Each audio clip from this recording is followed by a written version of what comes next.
Montesquieu y la justicia y sobre el abuso de autoridad, del supuesto abuso de autoridad de Moreno sobre las consultoras. Cuando Montesquieu pensó en el sistema de división de poderes, pensó en la justicia como reaseguro frente al avance de las masas, antes de la Revolución Francesa, pero la presión de las masas por ampliar la participación política es anterior, inclusive viene de las viejas ciudades medievales italianas, donde hubo revoluciones republicanas.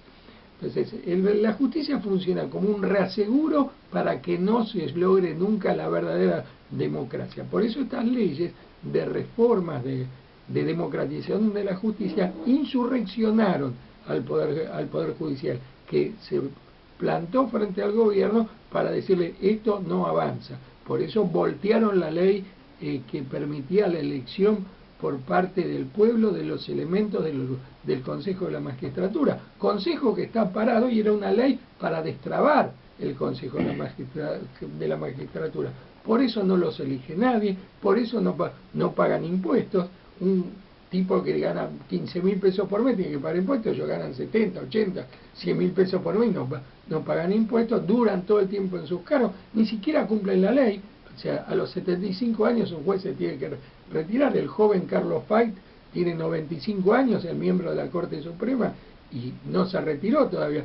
Debe sentirse muy pibe todavía para acogerse a la jubilación. Y en el caso de las consultoras, lo que exigió Moreno es que presenten la metodología con la cual se mide la inflación, y ninguna la presentó. La única que lo hizo fue Ecolatina, que pertenece al exministro Roberto Lavagna, y que sacaba su índice en base a la emisión monetaria que había. Y con respecto a Bonadío, es claramente un puntero de masa. Al hacer eso, inclusive hay un portal de internet que le pertenece a Bonadío, donde está con Massa. O sea, Massa logró un triunfo importante en la provincia de Buenos Aires sobre la base de disimular que era antikirchnerista, pero ahora se está sacando lentamente la careta y dijo que va a voltear la reforma judicial si llega a presidente, pero en realidad la apuesta es a ir sacándole la mayoría legislativa, que sin duda por la elección va a conservar el Frente para la Victoria y va a apuntalar a quitarle la mayoría legislativa que tiene y tratar de voltear ahora la mayoría legislativa que tiene el FPV. Pero lo cierto es que la discusión hacia el 2015 recién está empezando, y lo que va a permitir que Massa eventualmente llegue a presidente no es la capacidad de Massa para construir. La derecha ya eligió que Massa tiene que ser presidente, pero acá hay un as de espada que nadie habla de lo que va a hacer, que es la presidenta Cristina. No puede volver a ser candidata a presidente, pero puede ser gobernadora en la provincia de Buenos Aires. Entonces, si termina bien el mandato, Cristina, gobernadora en la provincia de Buenos Aires, arrastra votos a la presidencia del candidato que ella elija. Si a Cristina le hacen lo que le hicieron a Alfonsín, otro va a ser. Esa es la verdadera apuesta de Massa, a que haya un proceso de desestabilización, una hiperinflación, que la burguesía deje de pagar impuestos. Entonces, en ese marco sí se diluye la figura política de Cristina Fernández y Massa sería presidente. Está bien, sí, yo te veo que apuestan al caos, por eso desde Estados Unidos baja que en cada país latinoamericano el problema es la inflación y la inseguridad. Ahora, vos fíjate que justamente la inseguridad, en los medios de Estados Unidos no se dice nada que hay inseguridad. Ahora va un loco, entra como Pancho por su casa a una base militar, se carga a 12 personas y nadie dice, ¿viste lo que es la inseguridad? No hablemos del que mató a la gente que fue a ver Batman, del que tiró en un jardín de infantes, del que tiró en un templo de una confesión a mitad de camino entre el budismo y el hinduismo, un episodio que pasó un par de meses después, y los que no nos enteramos. Sí, los que no nos enteramos. De tipos que salen a matar. Entre las Fuerzas Armadas en Estados Unidos, por el estrés postraumático y por los tratamientos psiquiátricos que le dan, que acá hay algo que no se dice. Cuando empezamos a investigar la historia clínica de estos personajes, algunos tenían tratamiento psiquiátrico y el medicamento que le estaban dando, que recetan los médicos, lo puso loco.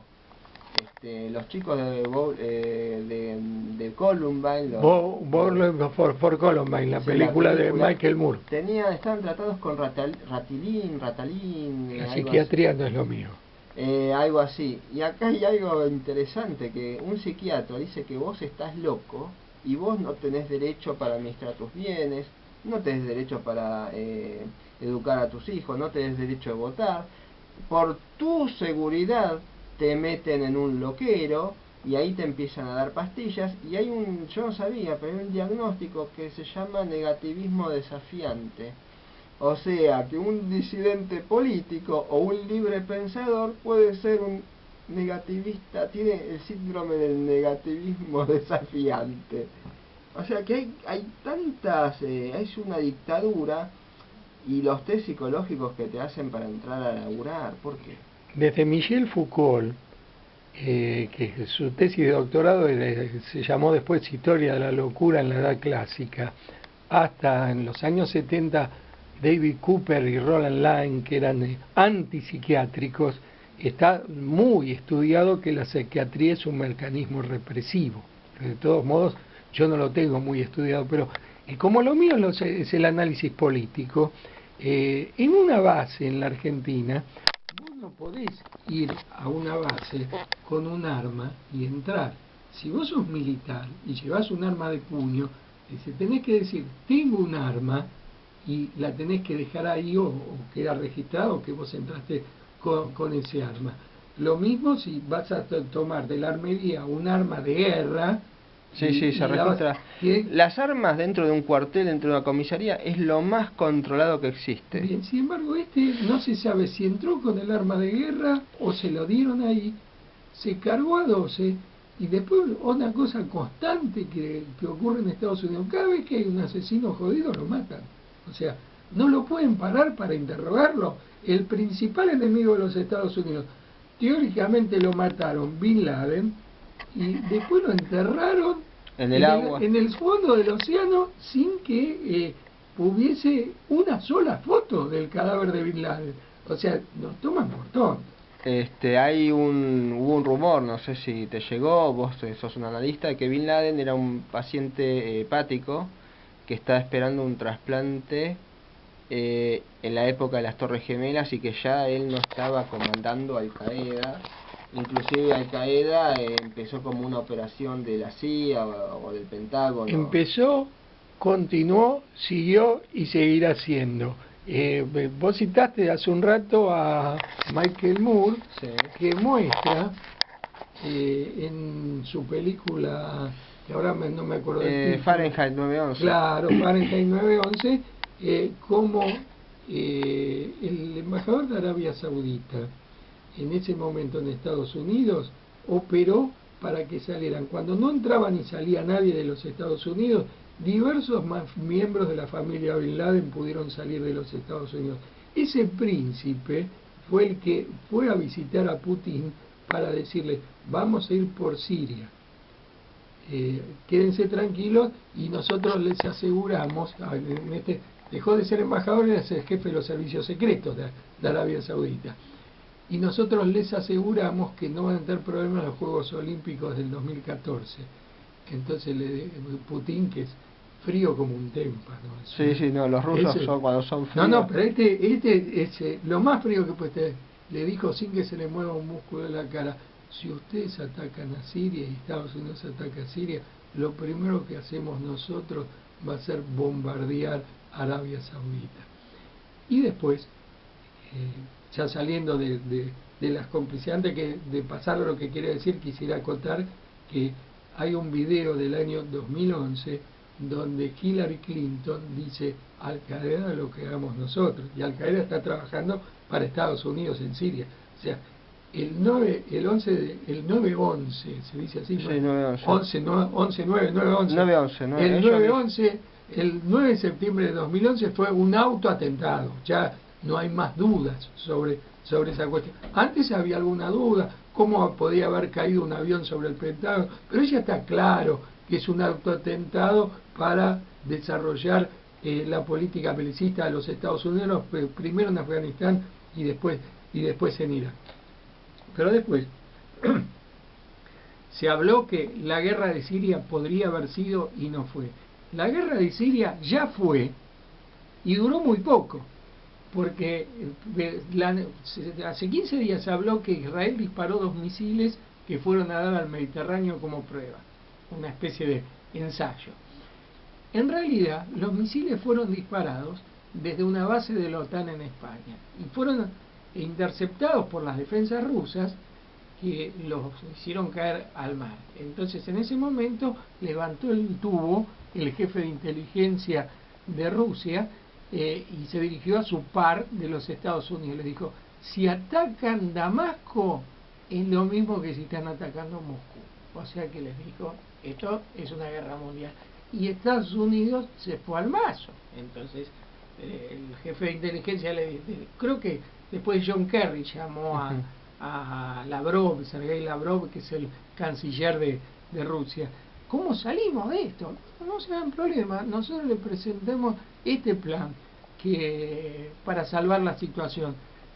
Bashar al-Assad va a tener que blanquear su arsenal químico, va a tener que deshacerse de eso y ustedes salen de la guerra. Y eso fue lo que ocurrió. Acá sobre esta guerra quería hacer un comentario que fue un oficial de la Armada que me explicó cómo funcionaba este mercado. El misil Exocet, que fue el misil que hundió el Sheffield durante la guerra de Malvinas. El Sheffield era el orgullo de la Armada Británica, de los astilleros, porque era un barco de menos de 2 años, era modernísimo, estaba muy armado. El misil fue un Exocet. El Exocet se produce en la fábrica de Aero France, cuyo presidente fue el general Mitterrand, casualmente. ¿Mitterrand o el general? El general Mitterrand, casualmente. El hermano. Casualmente hermano del que fue presidente. Se disparó por un avión Superetendard. El tema es que el misil Exocet tenía un costo aproximado de $50.000, se vendía a $100.000. Cuando empieza la guerra pasa a costar $1.000.000 y la Argentina cada Exocet lo compra al precio de $1.000.000. Después del Sheffield, del hundimiento del Sheffield, que se probó que era efectivo y era letal el Exocet, pasa a costar $3.000.000. Cuando fue la primera guerra del Golfo, la que lleva adelante, la segunda, la que lleva adelante George Walker Bush en su primera presidencia, se tiraron durante los primeros 7 días 400 Tomahawk sobre Bagdad.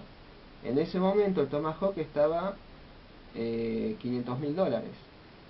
Ahora tienen 500 Tomahawk porque los misiles tienen fecha de vencimiento, el mecanismo. Y tienen un lote de 500 Tomahawk a $1.400.000 que vence próximamente y los quieren hacer efectivos. Así que además de todas las cuestiones de geopolítica, está la ruindad de hacer una guerra estúpida contra un país débil por el negocio de usar armas, de la venta de las armas. La guerra de Vietnam se sostuvo con el pretexto de vender armas. Yo creo haberlo dicho cada vez que vine acá. El principal motor de la guerra es la crisis económica que hay en el mundo capitalista. O sea, la necesidad. Jorgito Arbusto le dijo un día a Néstor Kirchner: es bueno que haya guerra porque se mueve la economía gracias a eso. Sí. Bueno, eso es irrefutable. Así que en ese escenario estamos. Aparte de ese escenario, ¿qué cuestión geopolítica y cuál es el interés geopolítico que puede tener Estados Unidos en Siria? Enorme. La importancia que tiene Siria es fundamental porque tiene gasoductos que conectan Rusia con el Mediterráneo. O sea, hay tres gasoductos que son fundamentales. Es la puerta del Asia Central. Los grandes pensadores estratégicos de los Estados Unidos llaman al Asia Central el corazón del mundo. Y Estados Unidos es una potencia en retirada, y hay el Asia Central es la zona que va desde Urales. No, Asia Central va desde Cáucaso. Tampoco, desde el este de Siria hasta China. Entonces, si Estados Unidos pierde su presencia en el Asia Central, ese espacio va a ser ocupado por China, indudablemente. Y en el marco actual, en que el 60-70% del crecimiento mundial se explica por el BRICS y no por los Estados Unidos, y se calcula que antes de 10 años China va a producir más que los Estados Unidos, eso explica la importancia que tiene la zona, que te voy a decir que no es un estado tan débil como es Siria, porque hace 2 años que viene resistiendo la invasión de los mercenarios pagados por Estados Unidos, por Francia, por Qatar, por Arabia Saudita, y el ejército sirio va ganando. O sea, es un ejército fuerte, poderoso, que ya ha influido sobre el Líbano, ha mandado un ejército hace algunos años sobre el Líbano, tiene mucha influencia regional, y por eso es el blanco de atención de los Estados Unidos y de otro actor muy importante, que son las petromonarquías que trabajan para Estados Unidos: Qatar, Arabia Saudita, etcétera. Kuwait. Bahrein. Kuwait. ¿Qué otro? Esta semana, en estos días, no sé si fue esta semana o la semana anterior, el presidente de Paraguay anunció que va a firmar un tratado de libre comercio con Chile. Un tratado un tratado de libre comercio, creo que era, con Chile.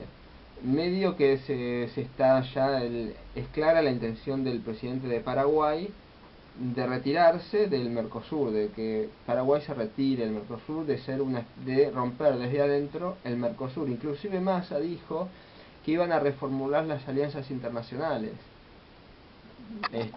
lo cual está diciendo que va a salir del Mercosur, más o menos. No sé si Massa va a querer salir del Mercosur, pero yo lo pondría en un contexto más amplio.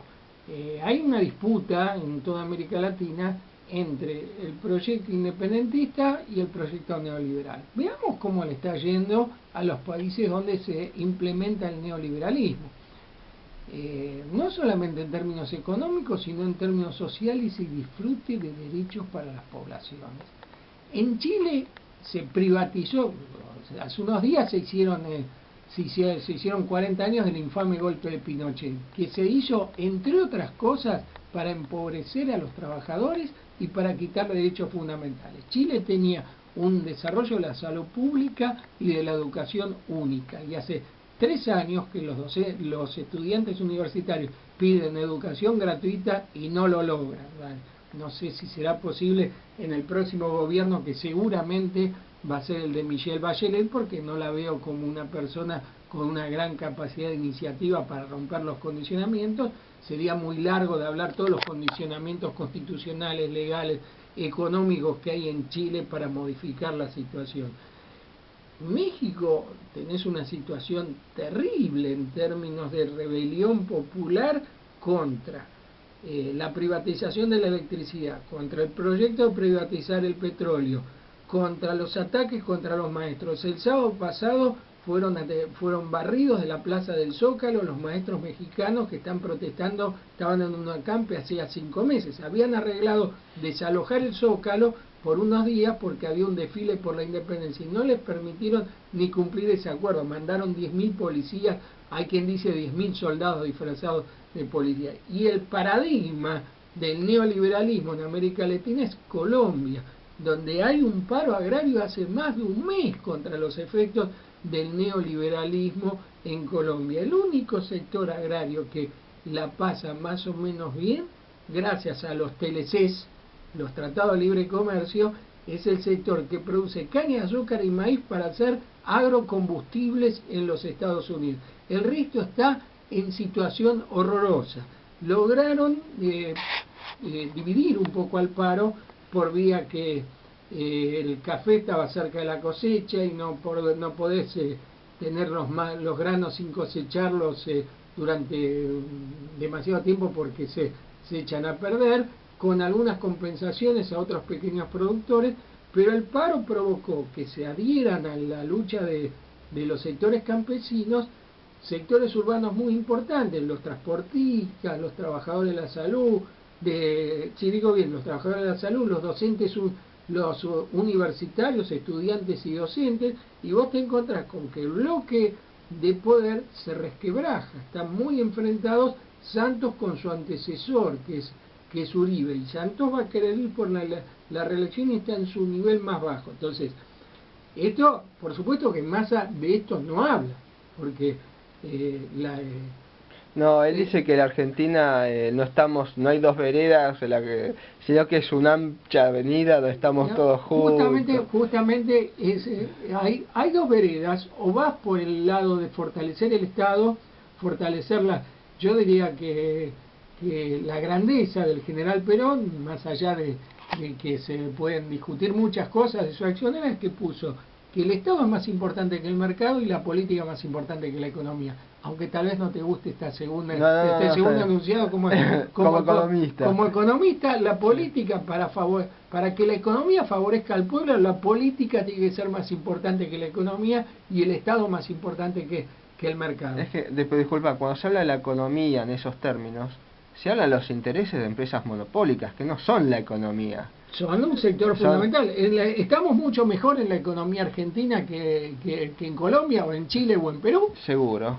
Pero tenés 30, 40 empresas que hacen lo que quieren. Y vos tenés grandes supermercados que tienen márgenes de ganancia insólitos en productos perecederos. Yo te pongo distintos ejemplos del sentido de lo más cotidiano.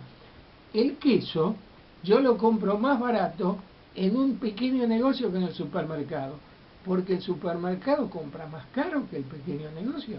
Ni loco, el supermercado compra más barato, pero lo vende más caro porque lo cobra más. Y es una política mundial, lo observé en supermercados de otros países, que el queso y el fiambre es más caro que en pequeños comercios, y la verdura también.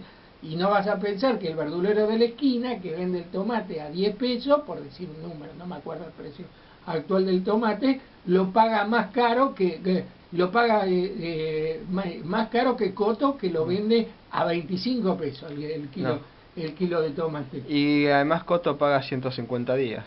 Ni hablar de que la especulación financiera que hacen con ese tipo de recursos. Entonces, Massa no va a hablar del alineamiento que va a producir en la Argentina, pero ya las pocas pautas que dio nos muestran claramente que si Massa llega a ganar, vuelven los 90. Y volverá una época que no van a ser igual los 90 que lo que sería el 2015 con Massa de presidente. Va a ser mucho peor. No, porque además los derechos adquiridos, la gente algo va a hacer para defenderlos. Ya la gente no se va a tragar, hay que regalar los ferrocarriles y hay que regalar el petróleo, porque ya se ha visto a dónde fuimos a parar regalando los ferrocarriles y el petróleo. En las universidades del conurbano, donde van estudiantes por primera generación universitaria en su familia, cuando venga la reducción de los gastos del Estado que quiere operar Massa, o se cierran o se va a querer cobrar arancel. Los docentes universitarios ganamos mucho mejor gracias a los logros de esta década.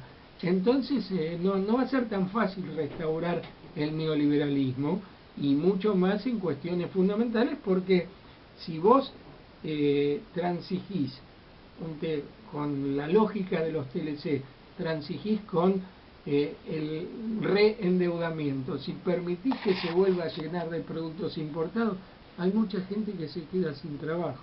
Y el hecho de que traigan créditos, que los créditos tapan mucho malestar, permiten un auge artificial del consumo, pero eso no va a ser sin conflictos muy serios. Vos fíjate que en los países independentistas, Venezuela, Bolivia, Ecuador, Brasil, la Argentina, los conflictos son un poco menores. No hay sociedad sin conflictos. Las sociedades donde gobiernan el modelo neoliberal arden. Esta semana en Perú, el otro país del Acuerdo por el Pacífico, es el país, es el acuerdo impulsado por los Estados Unidos, hay un paro cívico nacional, creo que es el jueves 26, y va a incluir trabajadores, campesinos, movimientos regionales. En Perú las provincias se llaman regiones y hay frentes regionales de defensa del nivel de vida del pueblo, de la ecología, de lucha contra las mineras que son profundamente depredadoras, el principal rubro de exportación del Perú, la minería. Entonces ese es un panorama muy complicado el que se vive en los países donde predomina el neoliberalismo. Tengo una pregunta, yo siempre me pregunto lo mismo, ¿no? ¿Por qué estas noticias no se muestran? ¿Por qué si un país tiene ese nivel de caos, ¿por qué te lo venden como que es un país exitoso, que todo va bien, etcétera? Porque los medios no son medios de información, son medios de tergiversación. Desinformación. Operan como... son auténticas operaciones de un servicio de inteligencia, hacen guerra psicológica. Cristina Fernández dijo balas de tinta. Yo voy a decir dos notas de La Nación. Esta semana leí que hablaban que la presidente de Brasil suspendió su visita a los Estados Unidos por las denuncias de espionaje. Espionaje lo pusieron en comillas, como si fuera una falsedad, cuando todo el mundo sabe que Estados Unidos espía a todo el mundo. O sea, son tan Mónico Lewinsky de los Estados Unidos que hasta se permiten dudar que Estados Unidos espía al resto del universo. Y la denuncia de Dilma Rousseff, Dilma, me confundí con Vilma Ripoll. No, no. La denuncia de Dilma Rousseff se refería a que espiaban al comunicaciones del Estado brasileño, comunicaciones personales de Dilma y comunicaciones de la empresa Petrobras.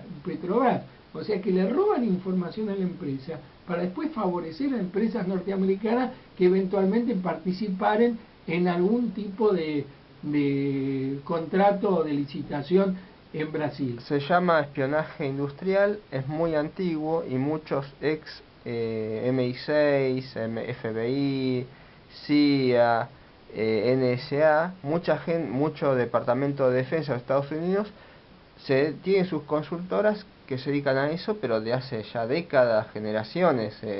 Y la otra nota que te quería comentar de La Nación, la sacaron ayer diciendo que el gran tema es que Cristina había ido con calzas a un acto en Ezeiza. Mirá el problema, y hablaba una experta en ceremonial y protocolo, diciendo que eso lesionaba la investidura presidencial.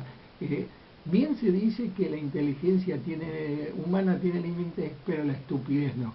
Hay una constante tergiversación de la realidad expresa que se desarrolla desde los medios. Por eso todo el mundo, vos hablas con un desprevenido lector de los medios y dice que Chávez era un dictador. Y en Estados Unidos bombardean a medio mundo, matan a personas sin juicio, sin sentencia, y nadie habla de la dictadura de los Estados Unidos que espía. Bueno, a mí me haría bien que me espíen porque yo tengo cierta actividad íntima en mi dormitorio que me haría muy prestigioso, ¿viste? Pero no creo que eso no creo que eso lo difundan. Pero no, ningún medio se refiere a los Estados Unidos como la dictadura que pretendía que el Congreso de los Estados Unidos fuese una especie de Consejo de Seguridad de la ONU y decidiese él mismo el ataque a Siria. Bueno, te agradezco mucho la visita. No, como siempre, gracias a vos. Repetí de vuelta tu revista digital. www.redaccionpopular.com. Esperemos que ya esté restablecido. Recién recibí un mensaje de texto, pero del responsable técnico, que estoy tratando de que me restablezca la figuración online. Perfecto. Gracias por venir, buen fin de semana, nos volveremos a ver. Feliz día de la primavera para todos. Para todos, como siempre, es un día nublado y en cualquier momento puede llover. Por momentos llueve generalmente, y frío y nublado, como todos los días de la primavera. No creo que frío, pero bueno, todo eso es una cuestión de percepción particular. Bueno, pueden volver a escuchar el martes a las 10, a las 22 por esta radio, el programa se va a repetir. El sitio del blog de la radio de este programa es www.silogismocontrafáctico.blogspot.com.ar es ahora. Después mandámelo y te lo pongo entre los sitios amigos de Redacción Popular. Mandámelo en el correo el lunes. Estoy sin luz en casa, o sea que la computadora cero y sin teléfono también. Pero vos sos muy antiguo, no tenés una laptop que anda con batería, no necesitas electricidad. La presté